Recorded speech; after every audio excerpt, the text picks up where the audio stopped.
Chris Lynch Local News with Boxman, Christchurch's affordable storage and container facility. Discover their state-of-the-art warehouse in Dakota Park near Christchurch Airport. Prime Minister, thank you very much for your time this afternoon. First of all, a major story in Christchurch with the missing real estate agent at Yangfei Bell. We now know it's a police homicide investigation. This story really has touched the heartstrings of many Christchurch and New Zealanders. Do you have a message for her family?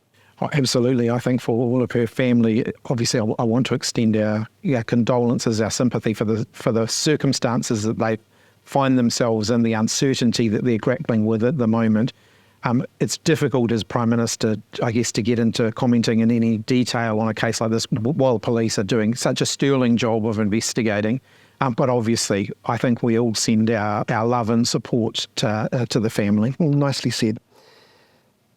Is your Labour caucus leaking at the moment, and does that worry and concern you, or do you think this is a once-off given the circumstances that we now know? We've had such a strong, unified team over the last 3 years. I'm absolutely confident that that's going to continue. But look, I also acknowledge that's been a really tough week for our team. The events that we've confronted this week are really hard. You know, when you're dealing with a tragedy like the one that we've seen unfold on Sunday and then on Monday, the team are going to feel pretty knocked around by that. But I'm confident that we'll rally around and support each other, and that, you'll see us refocusing pretty quickly. Do you feel personally knocked around by it? Oh, I hate seeing people in these sorts of circumstances. It is really difficult. But I know that the team will pull together, and that we'll be very, very focused going forward.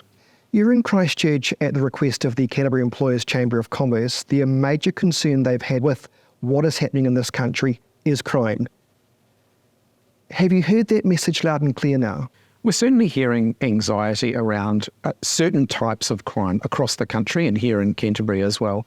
The visibility of youth offending is something that's of concern to all of us. So the spike in ram raiding, the smash and grab, that retail crime that we've certainly seen more of in the last 18 months or so, that's of real concern because it's so visible, because it really undermines public certainty, public safety. It creates real concern in the communities.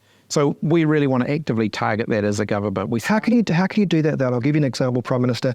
I visited 5 dairies over the course of 2 weeks here in Christchurch. They were either targeted by ram raiders, serious youth offenders. In one case, there was a young lady who had to run for her life, literally with her 2-year-old daughter out the store. What I understand is those youths haven't been caught yet. The police are working really hard with those small businesses to identify who those offenders are. So things like CCTV, for example, I know a number of those small businesses have that. That's a real enabler for police. It really helps them to identify who these kids are so that they can target them. Police have got a relatively high success rate of identifying who these young offenders are and then following up. But what we know is that the justice system is kind of getting some of these kids caught in a kind of perpetual loop, and we're not breaking them out of the cycle of offending. Some of these kids are very young. They're 12 years old. We've got to break them out of this cycle of offending. I don't want to see them going on to become lifelong criminals. They deserve better than that. We should give them better opportunities than that. And actually the victims of their offending deserve better than that, because we want to make sure that, yes, there are consequences for their offending, but that actually, when I've spoken to many of those dairy owners, they just want to know that these kids are getting back on track. They don't want to be punitive about it. They recognise that these kids have come from very troubled lives and very troubled backgrounds. They want to know that we're giving them a future. Yeah, that's a fair point. The dairy owners I've spoken to, they're all from India. And the one thing they said to me, which I thought was really compelling, is we no longer feel safe in New Zealand. We feel safer in India than we do in Christchurch. What do you say to those owners of dairies? I say that I've absolutely heard their concern. I know that for many of these small business owners, they put their heart and soul into their businesses, and in some cases their business is also their home. I've spoken to dairy owners where they live on site. They might be living above the dairy or behind the dairy. And so this is very real and very personal for them. It's an invasion of their personal space as well as an invasion of their business. I take that very, very seriously. The work that we're doing now to really target these young offenders, to make sure that we're getting them back on the straight and narrow and turning their lives around, breaking the cycle of offending, it is just so important. It's very front of mind for us. It is a high priority. Do we have this circuit breaker program in Christchurch? I know it's been rolled out in Waikato and Auckland. Is it in Christchurch now? Yes, we do have it here in Christchurch. Do you know if it's working? It is working. It's working everywhere that we've been doing it. But what we know with the circuit breaker is it's working for about 3/4 of the kids who go into it. So that's great. We're turning their lives around. We're getting them out of the cycle. But there's still somewhere between 20 to 25% of the kids that alone is not enough. So what you saw from us last week is us adding the next steps into that process. So having tried the circuit breaker, if it hasn't worked, and again, we talk about smaller and smaller groups of kids, we have to keep adding new escalations to the point where we actually solve this problem. You might recall there was a shocking ram raid at Gun City in Christchurch last year in December. 2 cars were used in a ram raid at Rebel Sport, just down the road actually. Youths drove into Hornby Mall, smashing the entranceway, then smashing out while filming it. I checked this with police last week and they told me no one's been arrested. What would you say to those retailers? I'm not having got police here. I know they're stretched, and look, they probably know who the offenders are, let's be honest here. But for whatever reason, none of those youths have been arrested. So what do you say to those retailers that are saying, why be in business? I'd say several things. One is I do have confidence in the police. I think the police are working really hard to identify who these young offenders are, to arrest them, to charge them, and to make sure that they're seeing the consequences for their actions. But police, alongside MB, our Ministry of Business, Innovation and Employment, are also working with retailers around what we can do in the crime prevention space. There are things that we can do to make those businesses safer, to make them more resilient. Some of the big retail chains can do more, and they can do it quite quickly to make their businesses safer and more resilient so that they're less subject to this offending. And we're absolutely committed to working with them to do that. Do you think that somehow the global pandemic has put families who are already on the spectrum of life, it's pushed them a bit and their kids have therefore gone wayward? I think COVID-19's amplified some of the underlying social tensions that have been in existence for a while. But if you think about youth offending, there are a number of young people who kind of disengaged from the community during that COVID period. So school was closed, they weren't going to school regularly. Some of the limited positive influences that they might have previously had in their lives, they were kept away from during the pandemic period. And we are seeing the consequences of that now. So we've got to really redouble our efforts to get these kids engaged in something positive. I know that, and the police will tell you this, if kids are engaged in community sport in the weekends, if they're a member of a club, or if they've got part-time employment, those are not the kids that we're worrying about. So we've got to get these kids engaged in something that's positive, and that will stop them ending up in this cycle of offending. So do we need more youth programs?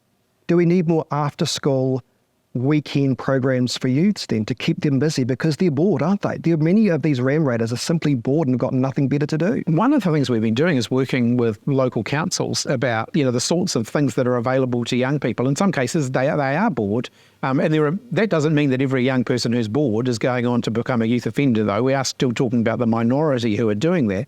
But programs that re-engage young people have a massive difference. I can tell you in my own community, I have an electorate office in the Taita shopping centre, and when I first started as an MP, we used to have young people hanging out outside in that shopping area, causing, sort of just general discomfort for other members of the community. I can't remember, it's been about 5-10 years ago now probably, the Walter Nash Centre opened, which is a massive big indoor sports facility just around the corner. Those kids go there now and there's no problem at all. They go there, they play netball, they play basketball, there's a library there, they've got a computer clubhouse there, they're busy and they don't cause anyone any problems. So communities can and particularly through local government, can actually be part of the solution here. I've spoken to 5 sets of different parents in Christchurch whose children have committed ram raids, one as young as 10 years of age. She said to me she has been begging the likes of Oranga Tamariki, the police, to send this kid to some type of military camp. She wants him supervised. Another parent said to me, their 14-year-old had an ankle bracelet. He just takes it off, rips it off and does a ram raid. She's supposed to hide herself. They're looking for some additional support, and they said to me they don't feel like it's there from anybody. What do you say to these parents? We know that if we take the boot camp example, that has been tried before for these young people, and about 80% of them go on to reoffend. So it's not the turn your life around moment that we actually need for these kids. That's really what we've got to be focused on. How do we turn these young people's lives around? The changes that we announced last week of extra support for the family court, extra support for the youth court, to get these kids into an environment where we can actually turn their lives around, those are the things that will make a difference. The intensive wraparound support that we put around these kids, that's how we stop them from reoffending. A few final questions regarding health. In Christchurch overnight, our only 24-hour surgery had to close because we had no staff. New Zealand's second biggest city without a private 24-hour surgery is unheard of. It's the second time it's happened this year. What can you do about it? Healthcare, one of the biggest challenges we've got in healthcare is that for 3 or 4 decades now, we've underinvested in the health workforce that we need. And so we're investing heavily in bringing, training new nurses, training more doctors, training more psychologists, all of the specialities that we're short of. But of course, they don't immediately appear just because you start training more of them. You're talking about a 10-year horizon, from starting to recruit to actually a new doctor coming out the other side where we can get them into a hospital or into an after-hours practice and so on. So we're working really hard to do that.